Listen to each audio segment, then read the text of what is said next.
Agentic commerce was one of the loudest trends in 2025. I was very interested in this topic, and today we talk with Colin Luce, who is the founder and the CEO of the BasisTheory. BasisTheory is one of the leading platforms in the payments tokenization space, and they are not a stranger for agentic commerce. BasisTheory founded a consortium for agentic commerce with some of the big players. In this conversation, I asked Colin about, is agentic commerce a real thing or is just a FOMO? What merchants and businesses should do today to enable this channel? What's the future of the agentic commerce? But before we start, first of all, please subscribe to the show on the platform you're listening to. If you are on YouTube, Spotify, or Apple Podcasts, please subscribe on the platform. Or the best, just go to the payments.fm website and subscribe to the future episodes right there. And the second announcement that we started our payments community Slack group. The goal is to have the largest payments community where we have very pragmatic conversations about payments without any influencers or sales pitches. If you're interested, go to the payments.fm/Slack and you can join community from there. And with this, please welcome Colin. Hi, Colin, and thank you so much for joining Payments FM. Yeah, thanks for having me on this cold Monday morning. Yeah, absolutely. Super excited. So let's maybe start with that. Agentic commerce today, I would imagine a lot of merchants there, like reading blogs, listening to the podcast, and they have some very severe FOMO, right? That something's going on, something's happening, and maybe they're not part of the trade. So how do you feel about this today, right, at this moment? Should they already start implementing something, researching, discovering, like talking to vendors, or where are we today and what should merchants start doing today? Yeah. So I think it's a mix of FOMO and the associated hype around it, but also incentives, candidly, right? I think on the FOMO and hype side, there's this, inherent kind of EV enterprise value or, multiple bump that, we're seeing publicly traded companies receive from the market. And I think we're seeing the same thing on the private side. And so there's just this like inherent, low-hanging fruit, so to speak, opportunity to talk about all of the things you're doing with agentic commerce and seeing the market reward you for that. So I think that's one side of it. I think the other side of it is just incentives, right? I think those of us in the payments ecosystem have seen this play out time and time again as, the networks and various different constituents bring new products and services to market. They often incentivize folks for adopting those things, and we're seeing that as well. And so it's this mix of FOMO and hype and incentives that are driving folks to do things. And so I think the inherent risk there is, are they adopting agentic commerce strategies for the right reasons or not? Now, I don't think they would do it if they didn't believe there was at least some sort of net positive benefit to their business or at a minimum, no downside in doing so. But I don't think people are rushing out to do stuff because they're seeing the traffic and volume explode. Like, I don't think that's what we're seeing. Yeah, it's very interesting. And by incentives, I mean, like, if I try to explain it to myself as a 5 years old. So there are vendors who are approaching big players on the market and they offer some sort of discounts, right? Like in the processing fees or maybe some like other forms of what you mentioned, like incentives for them to adopt this new technology. So maybe market like is a little bit skeptical, but there are like additional programs that they can motivate them to start adopting. Yeah, and look, I don't think it's necessarily, a nefarious thing or, a bad thing either. I think it's just the reality of sometimes you have to incentivize people to move. I hate to like name names, but I'm pretty confident PayPal is notorious for having done a lot of different incentive laden strategies throughout their time, right? I think in the very early days, they gave every PayPal user $5 in their wallet to start using it, right? And that's how they drove the consumer side of the equation. And I think they've done the same thing on the merchant side over time. I think that there was monetary benefits being given to merchants to adopt accepting PayPal. And so again, I don't think it's a bad thing. I think it's just important that we, you know, acknowledge it and that it's transparent, but I don't think it's necessarily a bad thing. Yeah, that's very interesting.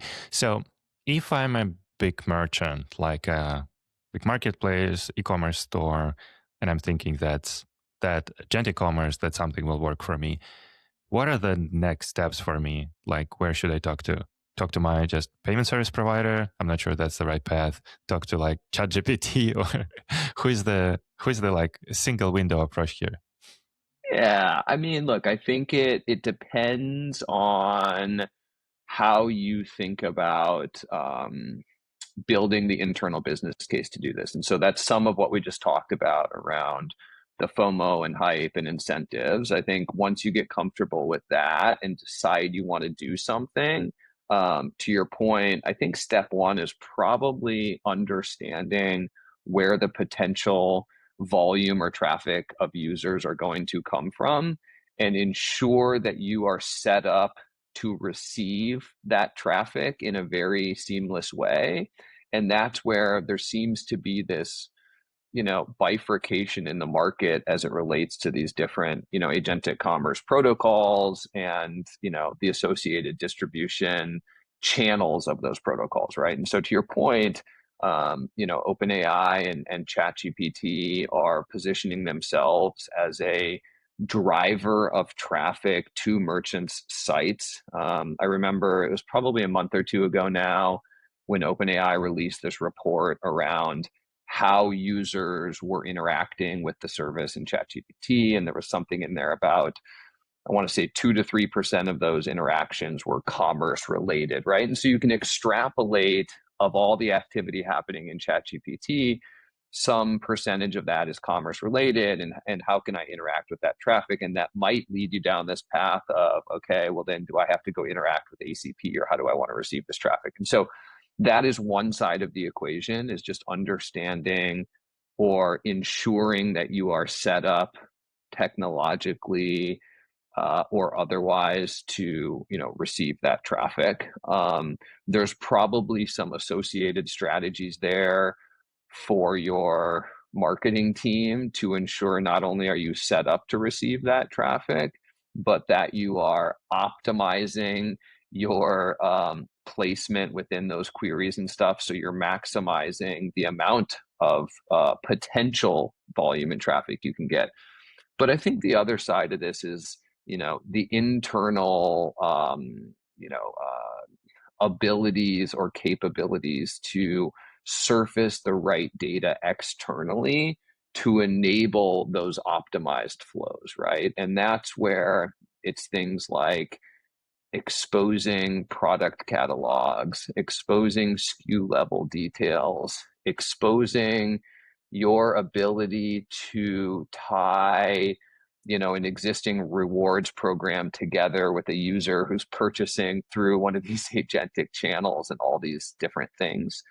And I think, one of the biggest questions that, I and the broader industry gets asked when we sit down with all of these different analysts and journalists who are tracking this is like this question of, should merchants expose this data outwards? Like what sort of risk are they introducing to their business by opening up their kimono, so to speak? And the pushback they always give is like, okay, well, now your competitors have access to somewhat of a real-time feed of your availability of a product catalog and things like that. And I think that's like the right question in a lot of ways, but I also think they're missing a big piece of it, which is it's less about should they expose that data externally, and it's more about can they expose that data externally, right? Like a lot of the merchants we talk to behind closed doors will admit that their data is a mess, right? Like it is just not set up in a, structured, updated, easily accessible way where you could expose this as some sort of API or MCP server. Like they just don't have that. I also think it's why, you know, Shopify continues to be kind of the initial, test case for a lot of this stuff, because it's the rare case where inventory, fulfillment, payments, hosting, security, all of that happens in one platform. And so it's almost like by default, the data is structured and organized in a way where it can easily be exposed.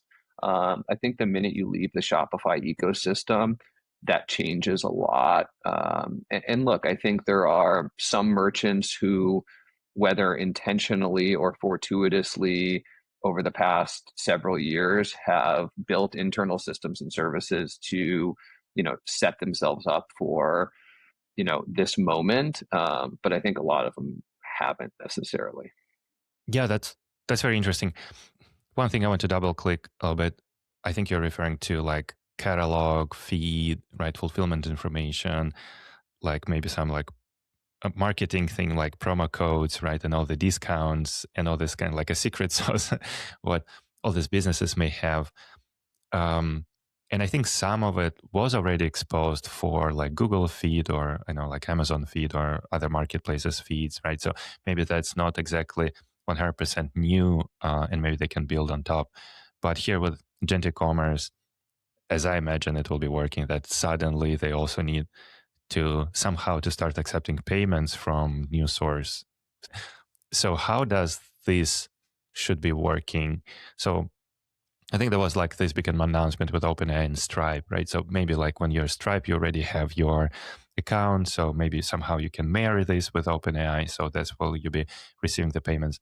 What if you're not on Stripe? And if you can just give me kind of like, what should be the merchant next steps to actually start accepting payments? Because it's not just the traffic, right? It's like new transactions. I don't know, like reconciliation, like fraud, like there are tons of questions. What's happening, kind of like who manage refunds, how does this all happening? Yeah, no, look, you're right. Like the payments aspect of this is interesting because it's this binary component whereby if payment is not possible, then you just inherently don't have a transaction, right? But at the same time, it's kind of the last piece in the puzzle. And so that's why, like, I naturally, default to talking about all of these upstream problems around product availability, discoverability, comparison shopping, like all of that stuff, because I think we have to solve all of those problems before we can focus on the payments piece. But like, I also acknowledge that we're all in the payments and fintech ecosystem. And so like we live and breathe payments. And so that's where we all want to, talk about some of the interesting aspects. So totally get it. Yeah, look, I think that this is where the definition of agentic commerce really starts to matter. I think the reality is there is no agreed upon definition here. I think when people hear agentic commerce or agentic payments, there's a lot of different potential contexts that people are coming at it from, or assumptions they're making as to what it is. And I think that, you know, a first principles definition of agentic payments to me means this idea of empowering an agent with a payment credential to go and transact on your behalf. And the reality is that's not what we're contemplating today. I think we're a ways away from that becoming a reality. If you look at what Perplexity is doing, if you look at what OpenAI is doing with ChatGPT Commerce, what we're really talking about is an embedded checkout experience inside of this new agentic ecosystem, which is like just a natural extension of all of the social shopping trends we've been seeing over the past, 5 to 7 to 10 years, right? It's the natural extension from Instagram links and TikTok shopping to agentic shopping, because ChatGPT and Perplexity are just the new attention ecosystems, right? ChatGPT has what, 800 million, active users. Like, that's where attention lives. And the way they're thinking about rolling out their commerce efforts, at least today, absent of whatever happens post, this code red moment from last week, is about, in-app buying experiences, which is just embedded checkout. And so, from that aspect, I think that there's a lot of stuff we don't necessarily need to solve for yet, until we have this world where agents are truly out executing payments and transactions on our behalf.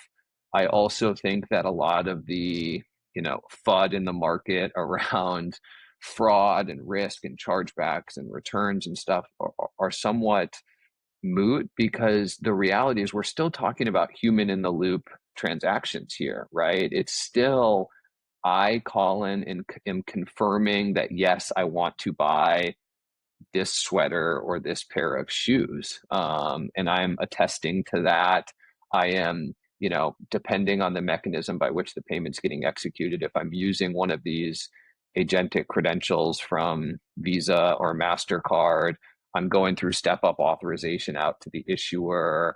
I am doing a device binding pass key. Like, there's a lot of steps in the way that just enable existing fraud rules and infrastructure to take place. So I think that's critically important. Now, if we want to talk about the future where agents are actually transacting on our behalf, I think we need to think about a lot of the stuff you mentioned.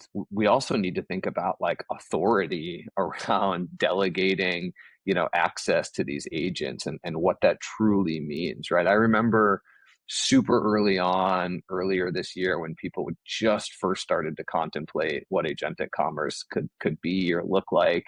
There was people talking about giving their agents power of attorney and stuff to transact on their behalf, and like, that just seems utterly ridiculous. So I hope we don't go down that path. But ultimately, and look, I'm biased in this, but I think the reality is it's all going to come down to tokens. I think tokens has been, or tokenization rather, has been this technology that the payments ecosystem has been increasingly adopted as we, move more online from the offline world, as we move more to distributed, embedded, agentic payment flows, as we move more from, web-based e-commerce to mobile shopping. I mean, if you think about the underlying infrastructure behind Google Pay and Apple Pay, that's all tokens, right? And so I think tokens are going to be the critical component in all of this on the agentic side.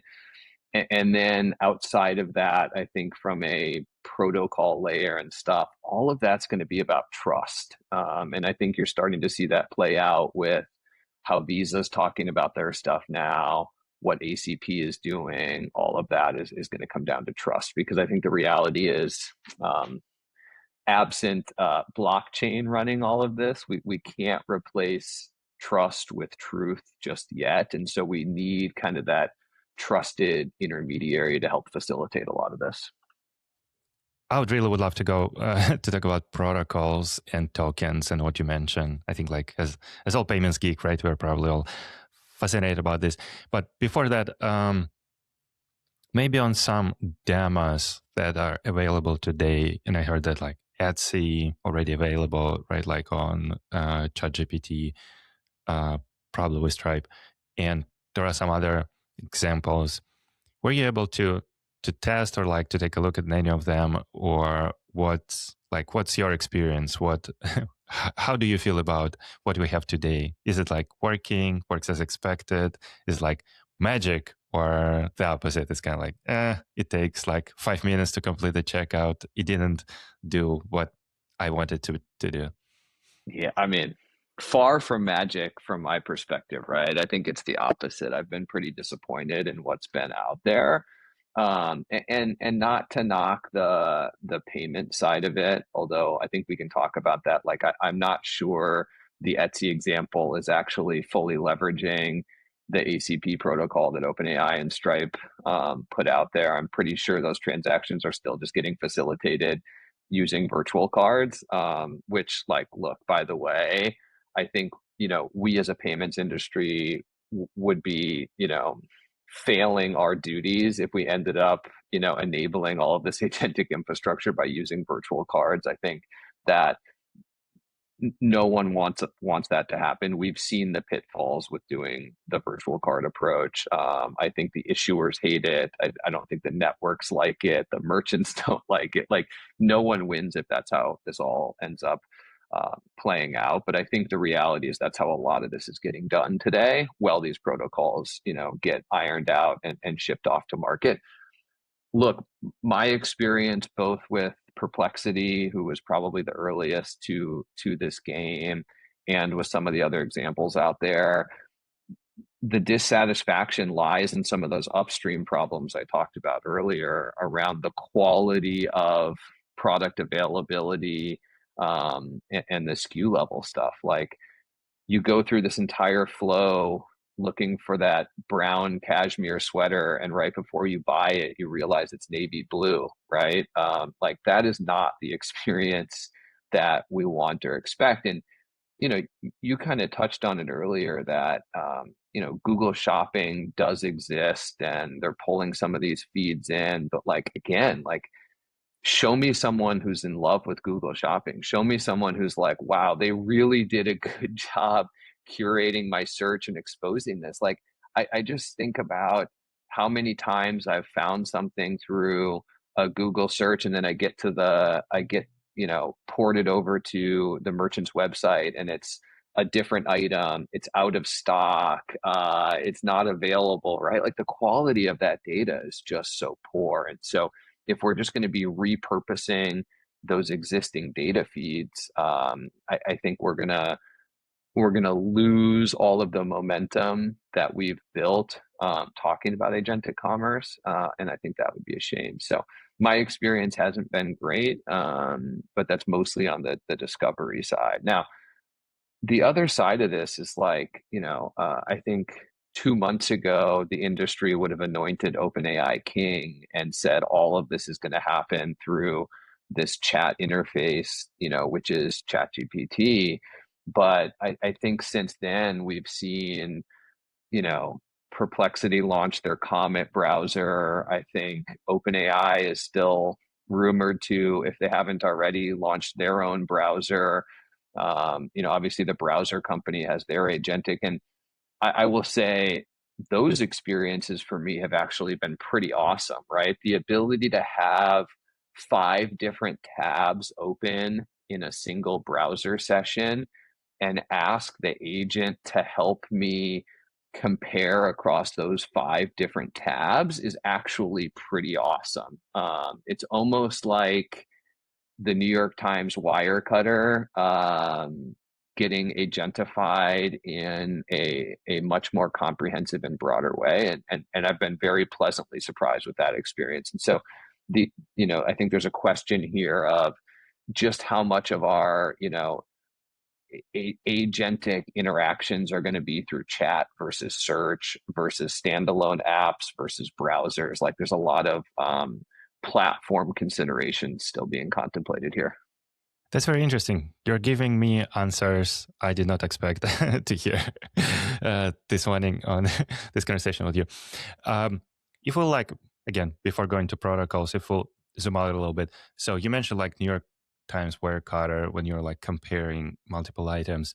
Maybe if we look at the agentic commerce, kind of like what problem it solves actually, right? Because I don't know, I'm just looking from my own experience. Sometimes I'm really picky, and I don't know if I'm picking something I really want, right? I'm reading all the descriptions very carefully, and I'm just kind of like, I'm in this shopping experience, and I'm not sure I see any things to change it. But maybe in some cases, right, when you're buying TV, I don't know, you already choose the model and you just want to buy, like, the cheapest or with better shipping or again, maybe like a travel can be a good experience. So how do you think about it? What do you think are good verticals and use cases for agentic commerce, and who should jump into this first, and where you can see the good application of this?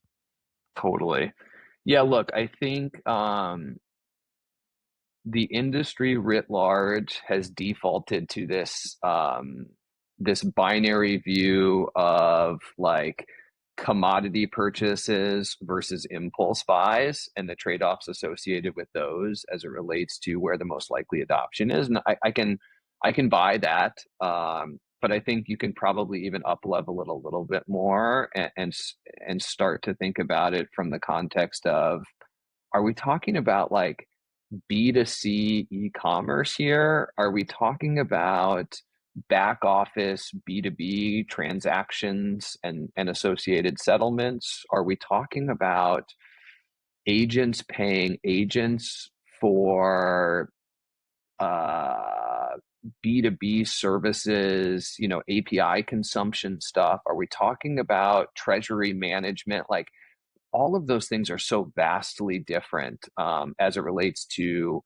behaviors, payment methods, timing, speed, efficiency, etc. And look, I don't have a great view on it other than to say, I think B2C e-commerce is the sexiest thing to talk about. And, I think that's why everyone's, defaulting to ChatGPT Commerce and Perplexity and all this stuff. I actually think like the treasury management side of all of this makes the most sense to me, at least today. Although I think it's the like least likely to get adopted, right? Like if you were running a large treasury department inside of a Fortune, 100 company, imagine being able to build an agent where you feed it the context associated with your treasury goals, and then provide it with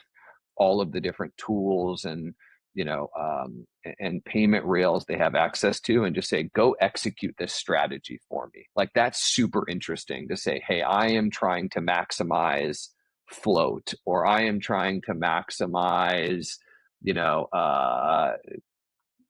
cash on balance sheet for X amount of days. And here's all of my AP data. Here's all of my AR data. And you have access to FedNow and RTP and push to card and all these different tools. Like, go execute that for me. I think that makes the most sense to me. But those organizations are the least likely to just like, outsource, that treasury strategy to some AI agent. So Yeah, and it sounds a little bit scary to give like totally, OpenAI access to like FedNow account or totally. So look, if we want to take it from the B2C e-commerce lens, which, I think is probably a fair way to take this, just given all the talk there, this idea of discretionary, versus non-discretionary commodity purchases is the right lens. That said, look, I am just going to default to context is king, right? Like, why has Instagram shopping, proliferated as much as it has over the past couple of years? It's because Meta has so much context on us, right? I think we've all had those experiences where we're talking to our friends about something and joking about our phones not listening, and then the next day you're getting served an ad there. And I don't want to get into conspiracy theory corner here, but like the reality is, like, there's somehow these companies are getting a lot of context and data on us, and context is king. And so I think whoever is able to acquire the most data and context is going to inherently facilitate or enable the most interesting agentic commerce and buying experiences. And this is where I think chat is a potentially super interesting medium, because it's the first time where you can, propose a comparison shopping endeavor to your agent with context around, hey, I'm looking for, the cheapest good, highest quality. I want the merchant to accept this like specific payment credential that I'm optimizing for points over here. And, all else equal, do they have a rewards program? Like you can just give it all these different data points or filters. And I think that's super interesting. So again, I think the real value of agentic commerce, at least today, resides in the comparison, discovery, and the associated efficiency of those things more so than the payment, at least today, right? That the payment is just the like final execution layer. Right. Maybe just a small thing. The way I was thinking, and maybe it's like a very surface way thinking about it, that I still remember this product from Amazon. I don't remember the name, but there was like a buttons with brands that you can put like all around your house. Kind of like there's a button with like a dishwasher detergent, and you put it like under your sink, right? You're pressing the button, and it's like one-click purchase on Amazon. It didn't work out for some reason, but I thought it was really good product that you have like a very contextual one click, literally one click purchase button. Um, and I was thinking maybe for things like this, right? Like ChatGPT can be great. Like, I don't know if you have ChatGPT on your, like as a voice assistant, so you can be just like, hey, I'm out of detergent. Can you please buy one? And it will go and find and buy But to something your for me. point, that exists today Yeah. with Alexa, right? Like that's the other thing is a lot of people come up with these examples and they're like, oh, toilet paper, toothpaste, dish, like, yeah, but like you can just set those rules in Amazon today and sign up for subscription services. You can talk to your Alexa. Like I think a lot of that stuff exists today. The question goes back to, and we touched on it earlier, that most of these experiences today are siloed within individual ecosystems, whether that's within the Shopify ecosystem, whether that's within the Stripe ecosystem, or whether that's inside the Amazon ecosystem. I think the opportunity here is to drive cross-platform experiences, or bring all of these previously siloed ecosystems Mhm. together in a more comprehensive way. Like that's the real opportunity, right? And so, if behavior today is I go to Amazon and look for product X, I don't know how much I care about brand per se. I might use brand as a lazy way to um, judge quality based on previous experiences, but I don't really care about brand if I'm going to Amazon today. The opportunity is, can AI either make it inside of the Amazon ecosystem such that it's exposing products that aren't being surfaced to me because they're sponsored or have a bunch of like bots providing reviews on it, or can actually bring me outside of the platform and show me a product that I never would have found before, but is just as high of quality, if not higher quality, than what I would find on Amazon. Like that's super interesting. Again, to a point, like sounds like discovery is the is the main problem we're solving here.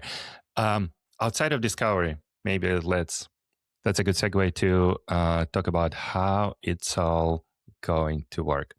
So I believe what you mentioned from Perplexity, I'm not exactly sure how it works, but I assume that it's just like a automation inside the browser that goes to your website and like clicking buttons for you.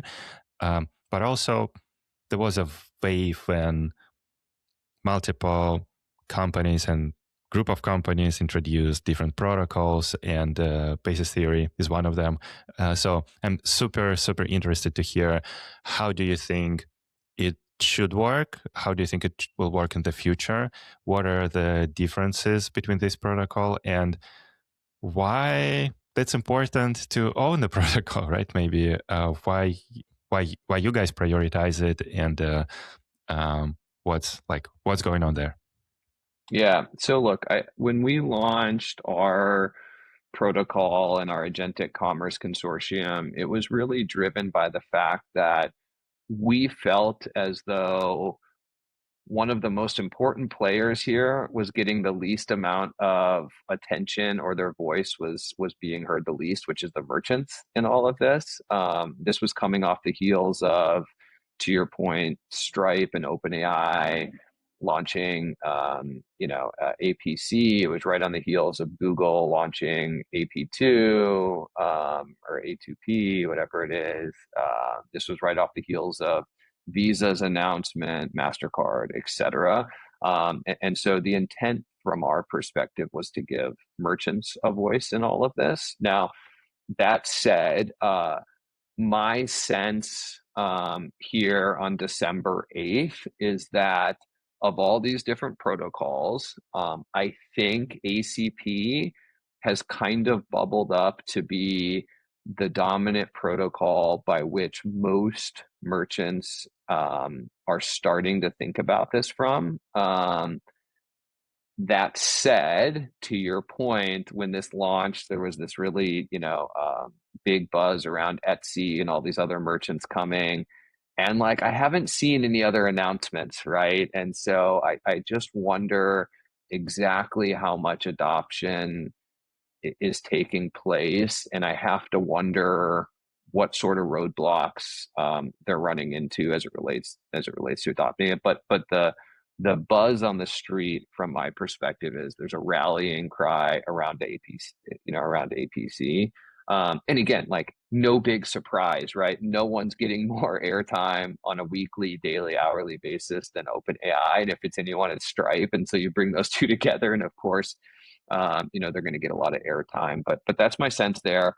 I think when you ask the question about where I see this playing out, I can answer it in terms of like what I think is going to happen or what I wish would happen, because I think those are two very different things. I think maybe before it, for those who are not super familiar with these protocols, can you please cover a little bit like what actually problem it solves? Because if we're talking about just like browser automation, maybe it's already there, right? And merchants don't need to do anything. So what are we solving here? Yeah.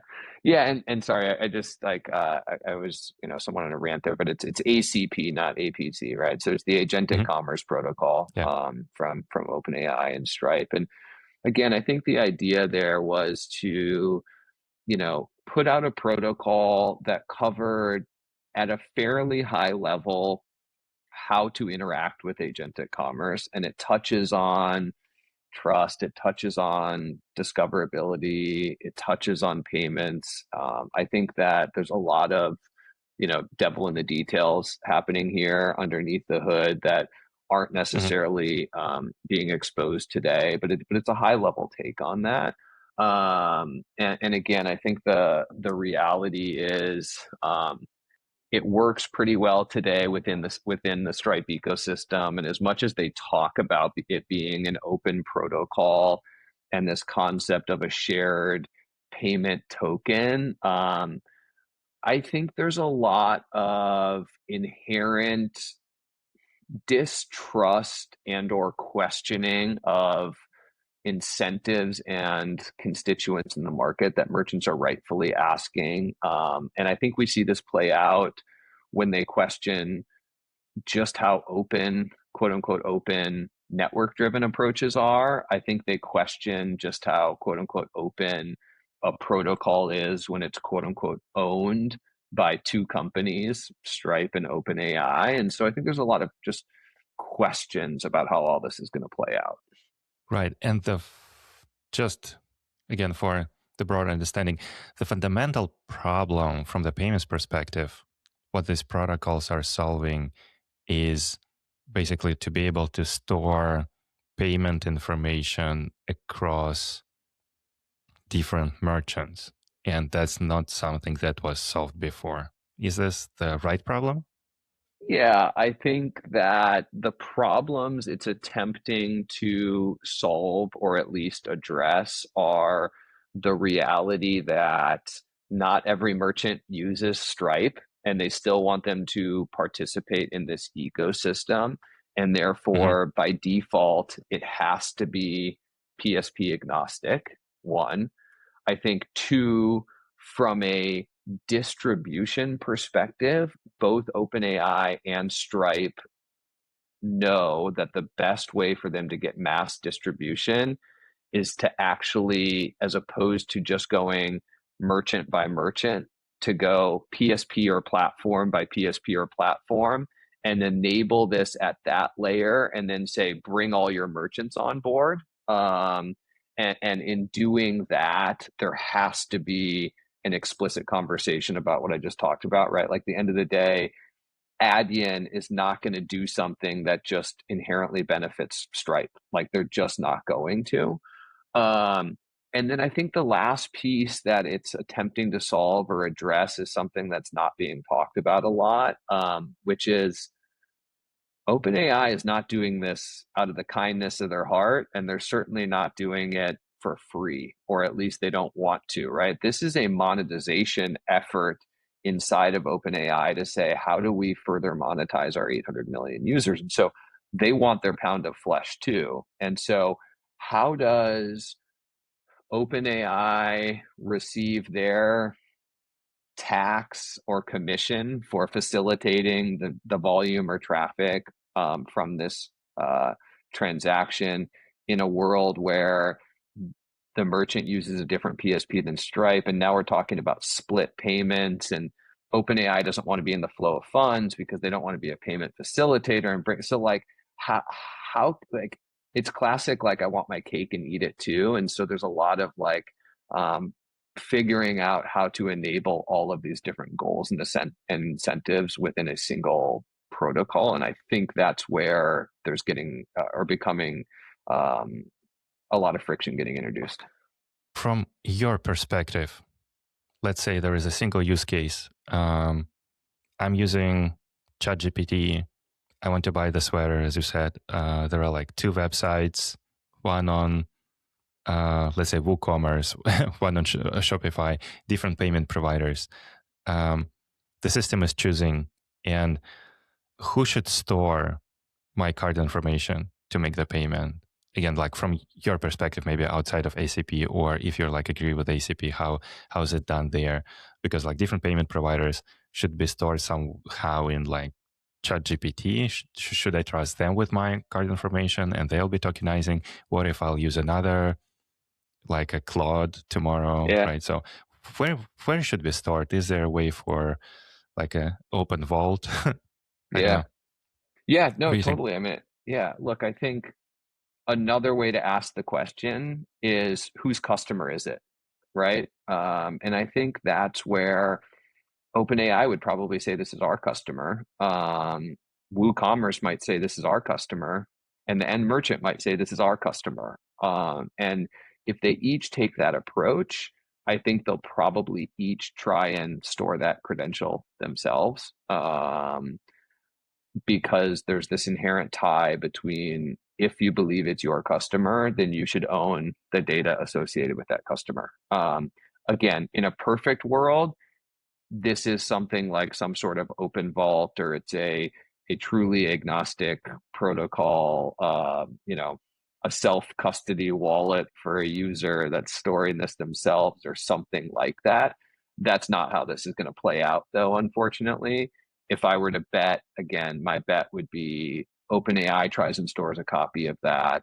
The platform stores a copy of that. The PSP stores a copy of that. The merchant does. Oh, And what's really interesting in all of that is, again, that's completely counter to the whole point of tokenization early on, right? Tokenization is this interesting thing that, as a technology, it's a data security mechanism, but it's been, weaponized, so to speak, into um, a business lock-in mechanism in a lot of ways. And any attempts at tokenizing at a higher level has gotten a lot of pushback, right? I mean, network tokens are the prime example here. And again, these agentic credentials are really just network tokens with some additional rules and boundaries around them. But remember, when the networks first started pushing network tokenization, one of the requirements to get the associated,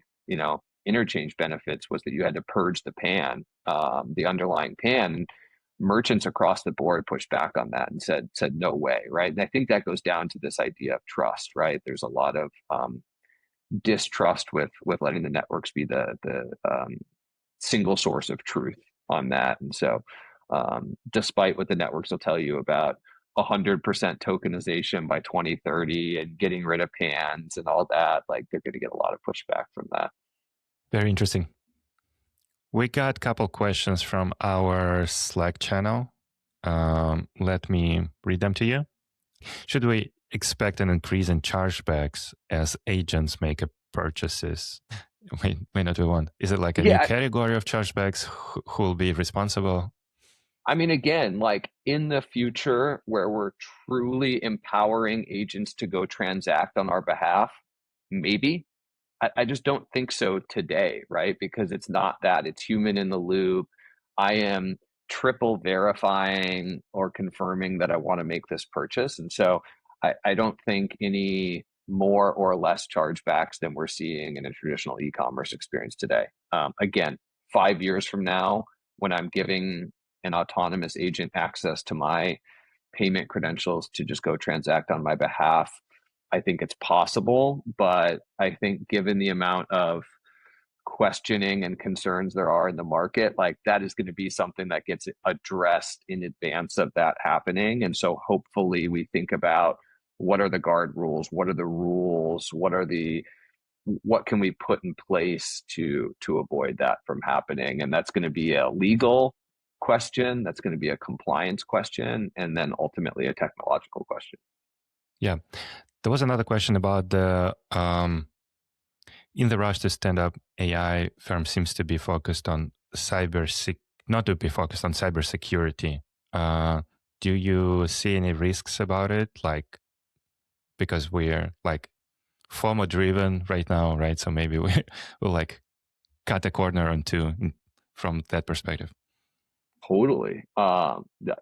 Yes, right. And I think we're already seeing that less in the agentic commerce side, just because there's not enough truly happening there. But I think OpenAI ran into some troubles with Mixpanel recently. I think some Salesforce platform customers have been getting cut off. Like, yes, I think that cybersecurity is something that has taken a back seat as everyone rushes to deliver on FOMO and hype and everything writ large. And I think the same thing will happen here.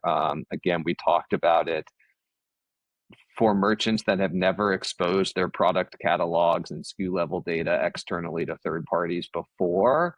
Could they rush out and do it in a not secure or less secure way? Absolutely. And I think that has to be addressed. So I see that as a huge risk for sure.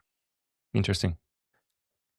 I would just say, I think, and we talked a little bit about it, I actually think in the near term, some of the most interesting agentic commerce, agentic payment use cases we're going to see are the not obvious, not sexy B2C e-commerce use cases. I think that it's going to be more about managing spend as agents go and interact with third-party services, whether that's through vibe coding or just the increased adoption of agents for building software more broadly. So, for example, I am building a new app or service that needs to do SMS verification or something over SMS.